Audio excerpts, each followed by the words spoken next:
Hello, hi, welcome all the competitive various notebooks. This is your Kiran Kodmuru.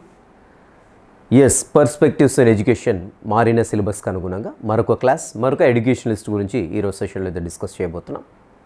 ఎవరైనా first time మన ఛానల్ని visit చేసినట్లయితే definite subscribe చేయండి and I request you to please like the video and share the video.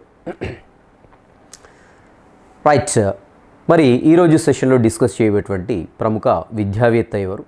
So చాలా సందర్భాల్లో తన యొక్క పేరైతే వింటున్నాం అండ్ తన యొక్క లైఫ్ హిస్టరీ ఏంటి అండ్ జీవిత తత్వం గురించి ఏం చెప్తున్నారు, విద్యాతత్వం గురించి ఏం చెప్తున్నారు, పాఠ్య ప్రణాళిక ఏ విధంగా ఉండాలి, ఉపాధ్యాయుడు విద్యార్థి మధ్య సంబంధం ఏ విధంగా ఉండాలి, బోధనా పద్ధతిలో దేనికి ప్రయారిటీ ఇవ్వడం జరిగింది అండ్ విద్యార్థి యొక్క వివిధ దశల్లో వివిధ రకాలుగా పాఠ్య ప్రణాళిక ఏ విధంగా ఉండాలి, క్రమశిక్షణ ఎలా ఉంటుంది, సో ఇవన్నిటి గురించి రూసో ఏం చెప్పారో చూద్దాం. ఈరోజు మనం డిస్కస్ చేయబోయేటువంటి మరొక విద్యావేత్త రూసో.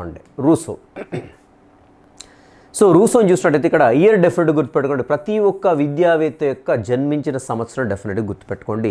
తన యొక్క దేశం కూడా గుర్తుపెట్టుకోండి. ఎందుకంటే స్పెసిఫిక్గా మనకు సిలబస్లో రకరకాల విద్యావేత్తల గురించి ఇవ్వడం జరిగింది. సో డెఫినెట్గా వీటిలో నుండి జతపరచడం అడిగేటువంటి అవకాశం ఎక్కువగా ఉంటుంది. ఒక పక్క వాళ్ళ యొక్క విద్యావేత్తలు, మరొక పక్క వాళ్ళు జన్మించిన సంవత్సరాల, వాళ్ళ దేశమా, లేదంటే వాళ్ళు విద్య గురించి చెప్పినటువంటి ముఖ్యమైనటువంటి ఏదైనా ఒక పాయింటా, లేదంటే వారిని రాసినటువంటి గ్రంథాల, ఇలా అడగటానికి ప్రాబిలిటీ ఎక్కువగా ఉంటుంది. సో ఇతడు 1712వ సంవత్సరంలో జన్మించడం జరిగింది. సో ఎక్కడ జన్మించారని చూసినట్టయితే ఫ్రెంచ్ అండి ఇక్కడ. సో ఇక్కడ చిన్నతనం తల్లి అనేది చనిపోయడం జరిగింది. సో ఆప్యాయతలను దూరమై సో తను ఫస్ట్ వచ్చేసి దేశదిమ్మరిగా బ్రతికాడు. గుర్తుపెట్టుకోండి, తను దేశదిమ్మరిగా ఉన్నాడు. పర్టికులర్గా తనకు బాల్యం అంటూ పెద్దగా అంటే గుర్తు పెట్టుకోవాల్సిన సంఘటనలు ఏమీ కూడా లేవు. సో ఇక్కడ పాఠశాలకు వెళ్ళలేదు కాబట్టి రూసో ఏంటంటే ప్రకృతికి దగ్గరయ్యాడు. సో కారణం అదే అండి. సో రూసో ప్రకృతికి ఎందుకు, సో రూసో ప్రకృతి శాస్త్రవేత్త కదా, ప్రకృతి విద్యావేత్త. సో ఎంతసేపు ప్రకృతి నుండి మనం నేర్చుకోవాలని చెప్తుంటాడు, అది కీ పాయింట్ గుర్తుపెట్టుకోండి. సో మరి ప్రకృతికి ఎందుకు దగ్గర అయ్యాడంటే పాఠశాలకు దూరం అయ్యాడు కాబట్టి ప్రకృతికి దగ్గర కావడం జరిగింది. సో ఇక్కడ వచ్చేసి తను రాసినటువంటి గ్రంథాలు, చాలా గ్రంథాలు రాశాడు. బట్ ఏంటంటే మనకి ది ఎమిలీ అనేటువంటిది ముఖ్యమైనటువంటి గ్రంథము. గుర్తుపెట్టుకోండి, very very important. The Emily అనేటువంటిది ముఖ్యమైనటువంటి గ్రంథం అండి. సో చాలా ఫేమస్ అండి ఇది. సో రూసో రాసినటువంటి ప్రముఖ గ్రంథం ఏంటంటే ది ఎమిలీ. డెఫినెట్గా ఆ యొక్క ఎడ్యుకేషనిస్ట్ వారు రాసినటువంటి గ్రంథాలు డెఫినెట్గా పక్కపక్కనే రాసేసుకోండి, బాగుంటుంది. ఓకేనా? రైట్, తను చూసినట్లయితే మనకి సాంఘిక మతశక్తులపైన రూసో వ్యతిరేకత ప్రదర్శించడం తెలుస్తూ ఉంటుంది. మానవుడు వాతావరణం నుంచి స్వేచ్ఛను పొందాలని వాంఛించేవారు. గుర్తుపెట్టుకోండి. సో ఎంతసేపు ఏది నేర్చుకున్నా మనకి సహజంగా ప్రకృతి సిద్ధంగా నేర్చుకుంటే బాగుంటుంది అనేటువంటి ఉద్దేశం అండి. సహజ స్థితి, సహజ వాతావరణం, సహజ నాగరికత కావాలని, కుళ్ళుతో నిండిన కృత్రిమత్వం వద్దని వాదించాడు. ఇంపార్టెంట్ పాయింట్ గుర్తుపెట్టుకోండి. సో ఎంతసేపటికి సహజ వాతావరణం కావాలి, సహజ నాగరికత కావాలి, సో అంతే తప్ప సహజ స్థితి కావాలి. ఈ మూడు వర్డ్స్ గుర్తుపెట్టుకోండి. సహజ స్థితి, సహజ వాతావరణం, సహజ. ఎంతసేపు న్యాచురల్ అంటే వెంటనే రూసో గుర్తు, ఈజ్ అ న్యాచురలిస్ట్ అండి, ప్రకృతివాదిగా చెప్పుకుంటూ ఉంటాం అనమాట. ఓకేనా? రైట్, కుళ్ళుతో నిండినటువంటి కృత్రిమత్వం వద్దనేసి రూసో చెప్పడం జరిగింది. సో మరి విద్యాతత్వం గురించి తన ఏం చెప్తున్నారు, రూసో ఏం చెప్తున్నారో ఒకసారి చూద్దామండి. సో ఇక్కడ రూసో అభిప్రాయం ప్రకారం ఏంటంటే బాలల విద్య వారి జీవిత అవసరాలపై ఆధారపడి ఉంటుంది. సో ఈ విద్యా వ్యాసంగానికి అంటే విద్య అభివృద్ధి చెందడానికి పిల్లల్లో ప్రకృతి ఎంతో తోడ్పడుతుంది అనేటువంటి మాట చెప్పడం జరిగింది. గుర్తుపెట్టుకోండి. సో బాలల విద్య వారి యొక్క జీవిత అవసరాలపైన ఆధారపడి ఉంటుందని చెప్పారు. అదేవిధంగా ఈ యొక్క విద్యా వ్యాసంగానికి అంటే విద్య అభివృద్ధి చెందిన పిల్లల్లో ప్రకృతి ఎంతో తోడ్పడుతుంది అనేసి రూసో చెప్పడం జరిగింది. సో అతడి సిద్ధాంతం ప్రకారం, రూసో యొక్క సిద్ధాంతం ప్రకారం వ్యక్తిలో అంతర్గతంగా నిబిడీకృతమున్న శక్తులను బహిర్గతం చేయడమే విద్య. విద్య అంటే సింపుల్గా డెఫినేషన్ చెప్పండి. అంతర్గతంగా ఉన్నటువంటి శక్తులు పిల్లలు అంతర్గత, ప్రతి ఒక్క పిల్లవాడిలో కూడా ఏదో ఒక రకమైన శక్తి అనేది డెఫినెట్గా ఉంటుంది. ఒక ఉపాధ్యాయుడు తప్పకుండా అది గుర్తించాల్సినటువంటి బాధ్యత మన పైన ఉంటుంది. బట్ ఇక్కడ రూసో ఏం చెప్తున్నాడు చూద్దాం మనం. ఇక్కడ ప్రతి ఒక్క పిల్లవాడిలో అంతర్గతంగా నిబిడీకృతమై ఉన్నటువంటి శక్తులు అంటే అంతర్గతంగా ఉండేటువంటి శక్తుల్ని బయటికి తీసేటువంటిదే విద్య అనేసి ఒక డెఫినేషన్ చెప్పాడు. ఇది గుర్తుపెట్టుకోండి, ఇది ఇంపార్టెంట్. సో రూసో ప్రకారం విద్య అంటే ఏం చెప్పాడంటే పిల్లల్లో అంతర్గతంగా నిబిడీకృతమైనటువంటి శక్తుల్ని బయటికి తీసేదే విద్య అనేసి రూసో చెప్పడం జరిగింది. అంటే ప్రకృతి సిద్ధమైన వ్యక్తిని ప్రకృతిలోనే పెంపొందించాలనేది ఆశయం. సో ఎంతసేపు గుర్తుపెట్టుకోండి, ప్రకృతి అని వచ్చిందంటే వెంటనే మనకి న్యాచురలిస్ట్ గుర్తు రావాల్సింది ఎవరంటే రూసో. That's it. సహజ వాతావరణం అంటే రూసో. ఓకేనా? సో ఇవి 2 కీ పాయింట్స్ గుర్తుపెట్టుకోండి. రైట్. సో ప్రజెంట్ వచ్చేసి మనకి ఏంటంటే మనదైతే సమాజం ఉందో ఎంత కూడా కృత్రిమంగా ఉందనేసి చెప్తూ ఉన్నాడు. సో ఇక్కడ చూసినట్లయితే మనకి విద్యా వ్యాసంగం కలుషితం అవుతుందని చెప్పాడు. అంటే విద్యా వ్యవస్థ ఏదో కలుషితం అవుతుందని చెప్పాడు.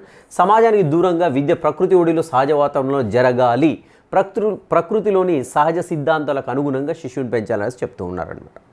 సో సహజత్వానికి ఎక్కువ ఇంపార్టెన్స్. సో ప్రకృతికి చాలా దగ్గరగా శిశువుని పెంచాలి, అంతే తప్ప కృత్రిమంగా మనం ఏదో వాతావరణం క్రియేట్ చేసి అక్కడ పెంచడము, అక్కడ ఏదో బలవంతంగా నేర్పించడం అనేది పూర్తిగా దానికి రూసో విరుద్ధంగా మనకు కనపడుతూ ఉంటుంది. సో మరి రూసో ప్రకారం విద్యా లక్ష్యాలు ఏంటి అని చూసినట్టయితే సాంప్రదాయిక విద్యా విధానానికి రూసో పూర్తిగా వ్యతిరేకి. గుర్తుపెట్టుకోండి, సాంప్రదాయిక విద్యా విధానం ఏదైతే ఉందో, ట్రెడిషనల్ కైండ్ ఆఫ్ ఎడ్యుకేషన్ ఏదైతే ఉందో, అంటే పిల్లల్ని తీసుకురావడము, స్కూల్లో దిగబెట్టేసేయడము, ఉపాధ్యాయుడు తనంతట తానుగా బోధించడము, మళ్ళీ ఇంటికి వెళ్ళిపోవడం. సో ఇదంతా ఒక కృత్రిమ పద్ధతిలో జరుగుతుంది. విద్యా విధానం అనేది ఇలా ఉండకూడదు. ఇలా మనకు ట్రెడిషనల్ ఎడ్యుకేషనల్ సిస్టమ్ ఏదైతే ఉందో దీనికి కంప్లీట్గా రూసో అనేది వ్యతిరేకిగా ఉన్నాడనమాట. సో మరి ఎలా జరగాలని చెప్తున్నాడు అని చూసినట్లయితే ఇది సహజ వాతావరణంలో జరగాలి. సో విద్య నేర్పించడం అంటే విద్యాభివృద్ధి అనేది డెఫినెట్గా సహజ వాతావరణంలో జరగాలని చెప్తూ ఉన్నాడు. సో ఇది వచ్చేసి విద్య జీవితాంతం జరిగేటువంటి సుదీర్ఘ ప్రక్రియ అనేది కూడా మన రూసో పేర్కొనడం జరిగింది. సో ఇక్కడ రూసో విద్యా లక్ష్యాల్లో ఏం ముఖ్యంగా చెప్తున్నాడంటే ఇంద్రియాలకు శిక్షణ ఇవ్వడం, మంచి చెడ్డలను తనంతట తానే తెలుసుకోవడం జరగాలి. సో నేను ఇక్కడ క్వశ్చన్ అడుగుతున్నాను, ఇంద్రియాలకు శిక్షణ ఇవ్వడం. సో ఇంతకుముందు నేర్చుకున్నటువంటి ఎడ్యుకేషనలిస్ట్ ఎవరైతే ఉన్నారో ఎవరు ఇంద్రియాలకు అధిక ప్రాముఖ్యత ఇచ్చారు కామెంట్లో పెట్టండి ఒకసారి నాకైతే. సో ఆల్రెడీ చెప్పాను నేను పర్టికులర్గా ఆ ఎడ్యుకేషనలిస్ట్ గురించి, ఆ విద్యావేత్త గురించి చెప్పేటప్పుడు నేను చాలా క్లియర్గా చెప్పాను, వీరి యొక్క ఇంపార్టెన్స్ ఇది, ఇంద్రియాలకు ఎక్కువ ప్రాముఖ్యత ఇస్తున్నారు. సో సెన్స్ ఆర్గాన్స్కి బాగా తర్ఫీదు ఇవ్వడం వల్ల పిల్లల్లో మనకి విద్యాభివృద్ధి బాగా చేయొచ్చు, అంటే అనేక రకాల హోలిస్టిక్ డెవలప్మెంట్ చేయొచ్చు అనేసి ఒక తత్వవేత్త చెప్పడం జరిగింది. ఎవరు నేను అప్పుడు చెప్పినప్పుడు కూడా ఇక్కడ ఫోకస్ చేయాలి, ఈ ఏరియా పైన ఫోకస్ చేయాలని చెప్పాను. ఫర్ ఎగ్జాంపుల్ ఇప్పుడు ఇంద్రియాలకు తర్ఫీదు అన్న. సో ఇంద్రియాలకు తర్ఫీదు ఇవ్వడానికి విద్యలో భాగంగా ఈ వ్యక్తులు బాగా కృషి చేశారంటే రూసో వస్తుంది, ప్లస్ ఆ వ్యక్తి కూడా, ఆ విద్యావేత్త కూడా వస్తారు, ఎవరో ఒకసారి రీకాల్ చేసుకోవడానికి ట్రై చేయండి. సో అలా మనకి ఏంటంటే ఇప్పుడు విద్యావేత్తల గురించి నేర్చుకున్నప్పుడు ఏమవుతుందంటే విద్యా లక్ష్యంలో కొన్ని కామన్ పాయింట్స్ ఉంటాయి. ఫర్ ఎగ్జాంపుల్ ఇక్కడ ఒక పాయింట్ వచ్చింది మనకేంటి, రూసో ఇంద్రియాలకు తర్ఫీదు ఇవ్వాలని చెప్పాడు. సో అంతకుముందు ఇంకొక విద్యావేత్త కూడా, సో ఇంతకుముందు విద్యావేత్త కూడా చెప్పారు కదా. సో ఇలా విద్యావేత్తలు చెప్పిన విషయాల్లో ఏమైనా కామన్ పాయింట్స్ ఉన్నాయా? ఏమైనా కామన్ పాయింట్స్ డెఫినెట్గా ఆ కామన్ పాయింట్స్ ఒక దగ్గర రాసుకొని ఆ విద్యావేత్తల గురించి ఒక దగ్గర రాసుకోండి. ఎందుకంటే క్వశ్చన్ ఇలా కూడా అడగడానికి ఛాన్స్ ఉంటుంది. ఎలా అడగడానికి ఛాన్స్ ఉంటుందంటే మనకు కామన్ పాయింట్స్ ఏవైతే ఉన్నాయో, ఫర్ ఎగ్జాంపుల్ ఇప్పుడు చెప్పుకున్నట్టుగా మనకు క్రింది వాటిలో ఏ విద్యావేత్తలు ఇంద్రియ శిక్షణ ద్వారా పిల్లవాడిలో అభివృద్ధి తీసుకురావచ్చు అని చెప్పారు. సో ఒకటి రూసో ఇస్తాడు, ఇంకోటి ఇస్తాడు, సో ఇంకో 2 ఇస్తాడు. సో ఇంకా ఇతనితో పాటుగా రూసోతో పాటుగా ఇంకొక వ్యక్తి పేరు కూడా ఇవ్వడు. సో అప్పుడు అదేమవుతుంది, రైట్ అవుతుంది. You just try to recall that person who said about the sense organs వల్ల సెన్స్ ఆర్గాన్స్కి బాగా ట్రైన్ చేయడంతో మనకి పిల్లల్లో అభివృద్ధి చేయొచ్చు అనేసి చెప్పడం జరిగింది. అండ్ మోర్ ఎవర్ మంచి చెడ్డలను తనంతట తానే తెలుసుకోవడం జరగాలి. మంచి చెడ్డలు అంటే నైతిక విలువలు తనంతట తానే నేర్చుకోవాలి. సో ఆల్రెడీ ఈ పాయింట్ గురించి కూడా ఒక విద్యావేత్త చెప్పాడు. నైతిక విలువలు బలవంతంగా నేర్పించినట్లయితే అది కొంతకాలం మాత్రమే ఉంటాయి. విద్యార్థి తనంతట తానుగా మంచి చెడు నైతిక విలువలను నేర్చుకుంటే జీవితకాలం ఉంటాయి, పర్మనెంట్గా ఉంటాయని ఒక ఎడ్యుకేషనిస్ట్ చెప్పాడు. ప్రీవియస్ క్లాస్లో చెప్పాను, అతన్ని కూడా రీకాల్ చేసుకోవడానికి ట్రై చేయండి. రీకాల్ కాకుంటే ఒకసారి నోట్స్ ఓపెన్ చేసి చూసుకోండి, బట్ ఖచ్చితంగా రీకాల్ చేసుకోండి. ఓకేనా? ఇక్కడ మళ్ళీ రూసోతో పాటుగా 2 ఎడ్యుకేషనలిస్ట్ మనకి ఇక్కడ రావడం జరిగింది. ఆ ఎడ్యుకేషనలిస్ట్ ఎవరైనా డెఫినెట్గా గుర్తు తెచ్చుకోవడానికి ట్రై చేయండి. సో రూసో కాడికి వచ్చినట్లయితే మనం ఇప్పుడు తన ఇంద్రియాలకు శిక్షణ ఇవ్వడం ద్వారా మంచి చెడ్డలు తనంతట తానే తెలుసుకోవడం అనేది జరగాలి అనేసి చెప్తూ ఉన్నారనమాట. ఓకేనా? రైట్, నెక్స్ట్ చూద్దాం. ఇంకా రైట్, శారీరక అభివృద్ధి గురించి ఏం చెప్తున్నారని చూసినట్టయితే ఫస్ట్ మంచిగా అంటే శారీరకంగా బలంగా ఉంటేనే మనస్సు అనేది బలంగా ఉంటుంది. సో అప్పుడు విద్యాభివృద్ధి బాగా జరుగుతుంది. కాబట్టి విద్యార్థికి చక్కటి ఆరోగ్యవంతమైన బలమైన శరీరం కావాలి, అప్పుడే దాంట్లో బలమైన మనస్సు ఉంటుందనేసి రూసో చెప్పడం జరిగింది. అగైన్ ఇక్కడ చూడండి, మళ్ళీ అగైన్ మనకు వచ్చింది training to the sense organs. So sense ఆర్గాన్స్కి ఇంద్రియాలకు శిక్షణ అండి. సో ఇంద్రియాలకు సక్రమైన శిక్షణ ఇవ్వడం విద్య యొక్క ముఖ్య లక్ష్యం. సో విద్య యొక్క ముఖ్య లక్ష్యంగా ఏమని చెప్తున్నారండి ఇక్కడ, ఇంద్రియాలకంటే కళ్ళు, ముక్కు, చెవులు, స్పర్శ, సో వీటికి సంబంధించినటువంటి శిక్షణ ఇవ్వడం అనేది విద్య యొక్క ముఖ్యమైనటువంటి లక్ష్యంగా చెప్పాడు. సో ఇంద్రియాలు విజ్ఞాన సముపార్జనకు ద్వారాలు వంటివి. గుర్తుపెట్టుకోండి, ఇది కూడా గుర్తుపెట్టుకోండి, ఇంపార్టెంట్ పాయింట్. సో ఇంద్రియాలు ఏంటండి, విద్యను ఆర్జించడానికి ద్వారాల వంటివి. So these are the doors for the odyssey attaining the education. So ఎడ్యుకేషన్ని పొందడం కోసం మనకి ఏంటంటే ఇవి డోర్స్ లాగా పనిచేస్తుంటాయి. ఏవండి, ఇంద్రియాలు. సో ఇంద్రియాలు అంటే ఏంటంటే కన్ను, ముక్కు, చెవులు, చర్మము, నాలుక, ఇవన్నీ కూడా ఇంద్రియాలు అంటాం అనమాట. ఓకేనా, జ్ఞానేంద్రియాలు అంటాం. సో ఇంద్రియాలు అంటే ఇక్కడ ఏంటి, దట్ మీన్స్ సెన్స్ ఆర్గాన్స్ అనమాట. సో అవయవాల కథలకు, హేతుబద్ధమైన ఆలోచనలకు ఇంద్రియాలు సక్రమంగా పనిచేయడం అవసరం. అంటే ఇక్కడ సైకోమోటర్ డెవలప్మెంట్ కావాలంటే డెఫినెట్గా సెన్స్ ఆర్గాన్స్ ప్రాపర్గా ఉంటాయి. సైకోమోటర్ డెవలప్మెంట్ అంటే మనము ఆలోచించేదానికి మనం చేసేటువంటి పనులు ఏవైతే ఉన్నాయో వాటికి కోఆర్డినేషన్ ఉండాలి. సో దీన్ని ఏమంటామంటే సైకోమోటర్ డెవలప్మెంట్ అంటాం అనమాట.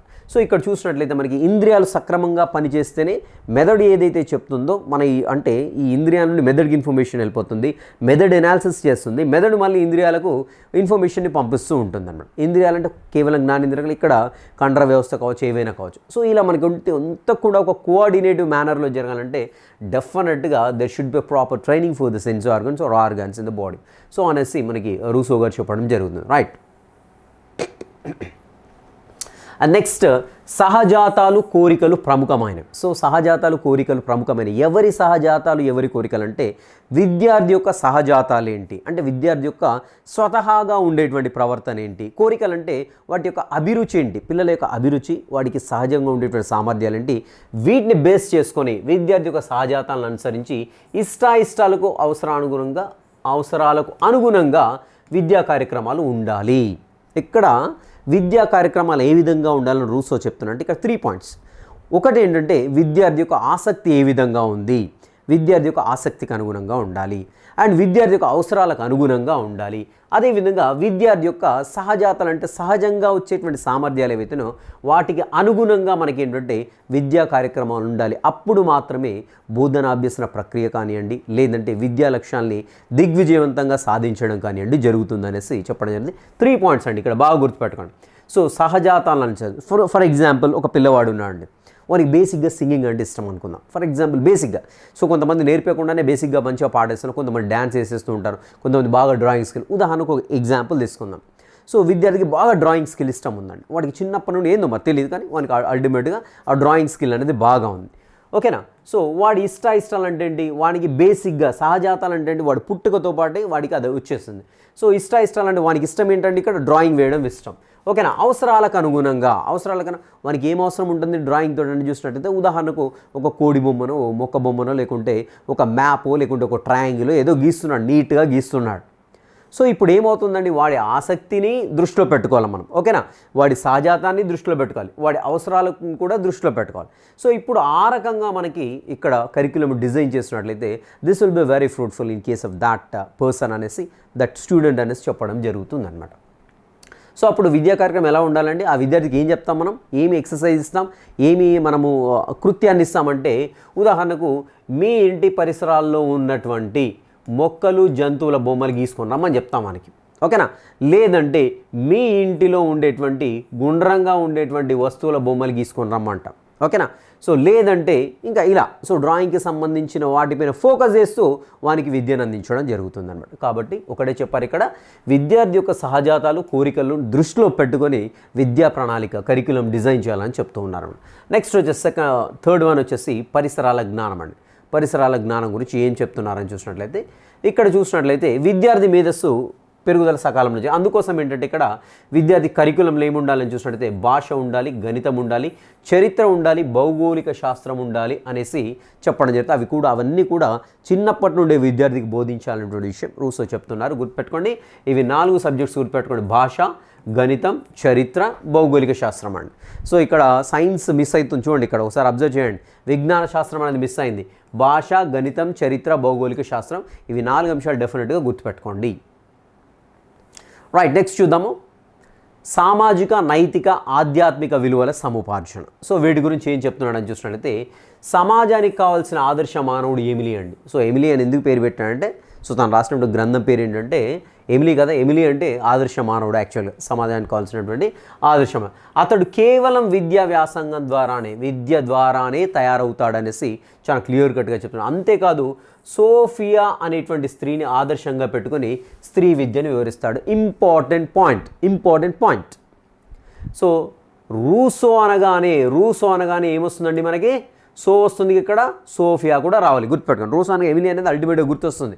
So no problem. సో ఇక్కడ సోఫియా, రూసో అనగా సో వచ్చింది కదా ఇక్కడ, వెంటనే ఇక్కడ మనకి సోఫియా అనేది కూడా మీరు గుర్తు తెచ్చుకోవాల్సి ఉంటుంది. మరి సోఫియా అంటే ఎవరనేది కూడా మనకు తెలియాలి. సోఫియా అంటే ఏంటండి? సో ఆదర్శ స్త్రీ అండి. ఇక్కడ ఆదర్శ స్త్రీని ఏమని పిలిచాడు? సోఫియా అని పిలిచాడు. సో ఇక్కడ సింపుల్, ఇదే గుర్తుపెట్టుకోండి. రూసో అనగానే మనకి ఇక్కడ సోఫియా అనేటువంటి వర్డ్ మీకు గుర్తు రావాలి. సోఫియా, సోఫియా అని గుర్తుపెట్టుకోండి, ఓకేనా? రైట్. ఆదర్శంగా పెట్టుకుని స్త్రీ విద్యను వివరిస్తాడు. స్త్రీ విద్యను దేన్ని బేస్ చేసుకొని వివరించాలంటే సోఫియా అనేటువంటి ఆదర్శ స్త్రీని దృష్టిలో పెట్టుకోండి. నెక్స్ట్, పాఠ్య ప్రణాళిక ఏ విధంగా ఉండాలని చెప్తున్నట్టు చూద్దాం. రైట్. సో ఇక్కడ పాఠ్య ప్రణాళిక చూసినట్లయితే సాంప్రదాయిక విద్యా రీతులపై ఆల్రెడీ చెప్పుకున్నాం. ఇది సాంప్రదాయ విద్యా పద్ధతికి పూర్తిగా రూసో వ్యతిరేకం అని చెప్తున్నాం. బోధనపై ఎక్కువ శ్రద్ధ కనపరిచాడు. వ్యతిరేకత ప్రదర్శించిన రూసో బోధనపై ఎక్కువ శ్రద్ధ కనపరిచాడు. గుర్తుపెట్టుకోండి, అభ్యసనం లేదు ఇక్కడ, బోధనపైన ఎక్కువ శ్రద్ధ కనపరిచాడు అనేసి రూసో చాలా క్లియర్గా ఇక్కడ తెలుస్తుంది. అదే శిశువు మానసిక పరిస్థితిని అనుసరించి జరగాలి. బోధనపై ఫోకస్ చేశాడు, వెరీ గుడ్. అభ్యసనంపై చేయలేదు. బట్ ఇక్కడ బోధన ఎలా ఉండాలని చెప్తున్నాడండి? ఇక్కడ మనకి శిశువు యొక్క మానసిక స్థితిని అనుసరించి మాత్రమే బోధన జరగాలి అనేసి రూసో చెప్పడం జరుగుతుంది. సో ప్రకృతితో సమన్వయం పరుస్తూ జరగాలి బోధన గురించి. ఇక్కడ చూడండి, ఒక పాయింట్ వచ్చింది ఆల్రెడీ. ఏంటి? శిశువు యొక్క మానసిక పరిస్థితిని దృష్టిలో పెట్టుకుని బోధన జరగాలి. అంతేకాకుండా ప్రకృతితో సమన్వయం జరుగుతూ విద్యా కార్యక్రమం ఏదైతే ఉందో అది అమలు చేయాలి. అంటే బోధనాభ్యసన ప్రక్రియ జరగాలని చెప్తున్నాడు. ఒకటి శిశువు మానసిక పరిస్థితి, రెండోది ప్రకృతితో సమన్వయపరుస్తూ బోధనాభ్యసన ప్రక్రియ జరగాలనేసి రూసో చెప్తున్నారు. సో మానసిక స్థితి ఆధారంగా పాఠ్య ప్రణాళిక, ఇది ఆల్రెడీ చెప్పుకున్నాం. దీన్ని 4 దశలుగా విభజించాడు. సో శిశువు యొక్క మానసిక స్థితి, దాన్ని బేస్ చేసుకొని పాఠ్య ప్రణాళిక ఈ రకంగా ఉండాలి. మరి శిశువు యొక్క మానసిక స్థితిని బేస్ చేసుకొని మనకి శిశువు యొక్క దశలు మొత్తం కూడా 4 దశలుగా విభజించడం జరిగింది. సో ఏ దశలో ఏమేమి ఉండాలని చెప్పడం జరిగింది ఒకసారి చూద్దామండి. రైట్. ఫస్ట్ వచ్చేసి మనకి ఏంటంటే శైశవ దశలో ఏం చెప్తున్నాను చూసినట్టయితే, శారీరక పెరుగుదలకు అత్యధిక ప్రాధాన్యతనిస్తూ నిరంతరం శిక్షణను శరీరానికి ఇస్తే అది బలమైన శరీరాన్ని నిర్మిస్తుంది. ఇలాంటి శిక్షణ అనేది శైశవ దశలో ఉండాలని చెప్తున్నాడు. శారీరక పెరుగుదల ఎక్కువగా ఉంటుంది, దానికి శిక్షణ ఇచ్చినట్లయితే బలమైన శరీరం ఉంటుంది. కాబట్టి బలమైన శరీరం ఉంటే అల్టిమేట్గా దాంట్లో బలమైన మనస్సు ఉంటుందనేసి కూడా రూసో చెప్పడం జరిగింది. సో పిల్లవాడిని ప్రకృతితో పాటే ఆడుతూ పాడుతూ పెరగనివ్వాలి ఈ దశలో, గుర్తుపెట్టుకోండి.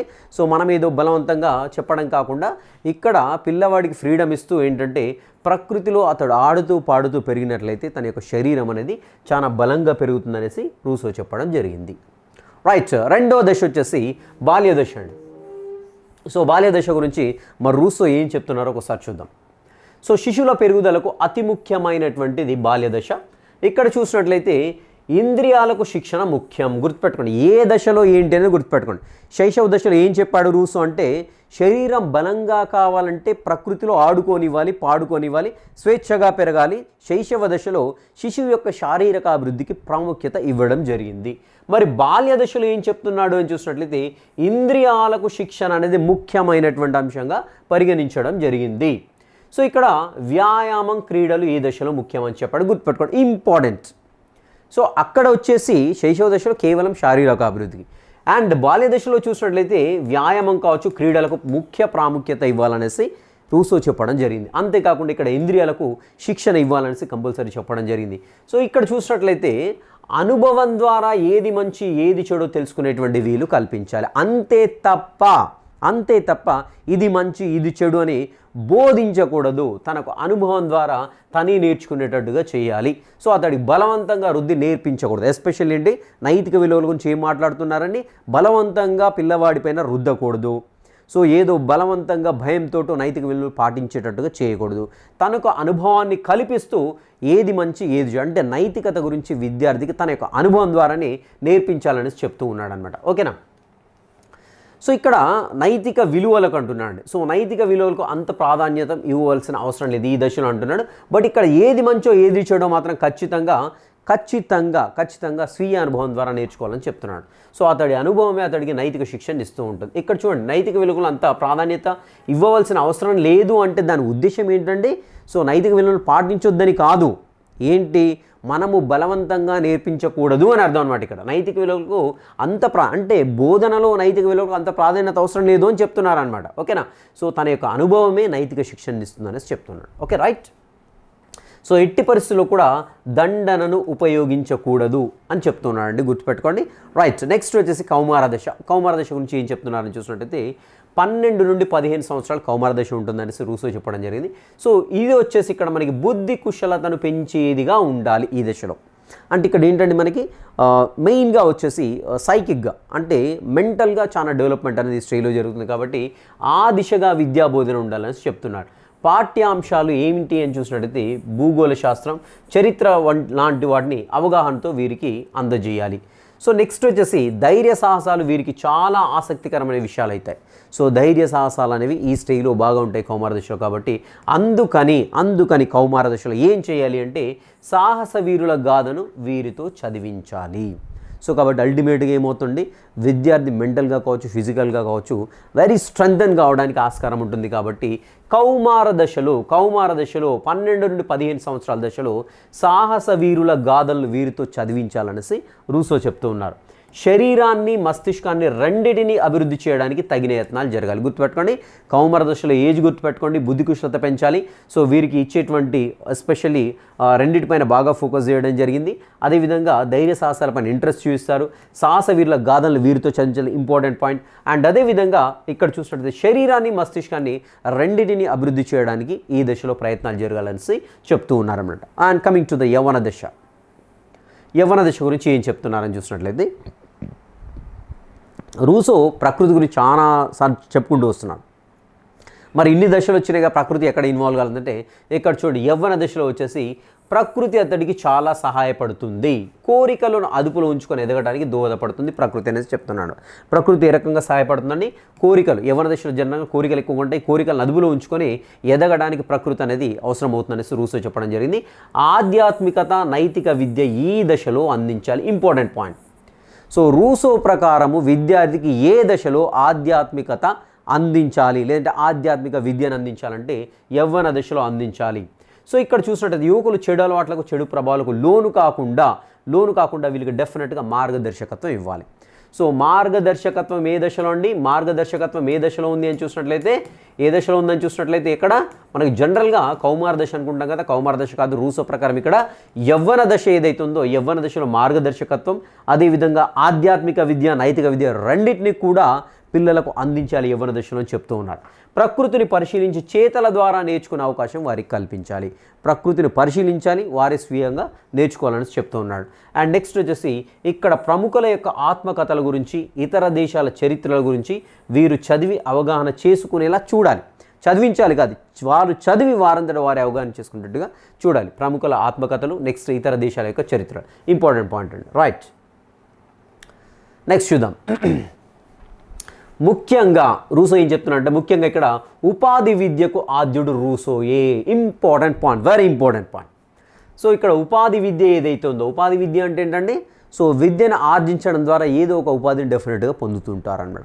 సో అలాంటి దాన్ని ఉపాధి విద్యగా చెప్తూ ఉంటాం. ఉపాధి అంటే ఏంటంటే సింపుల్గా జీవనోపాధి కోసం ఏదైనా ఒక పని చేసినట్టు దాన్ని ఉపాధిగా చెప్తూ ఉంటారు అన్నమాట. సో అలాంటి విద్యకు ఆద్యుడు ఎవరు అంటే రూసోనే, ఇంపార్టెంట్ పాయింట్, గుర్తుపెట్టుకోండి.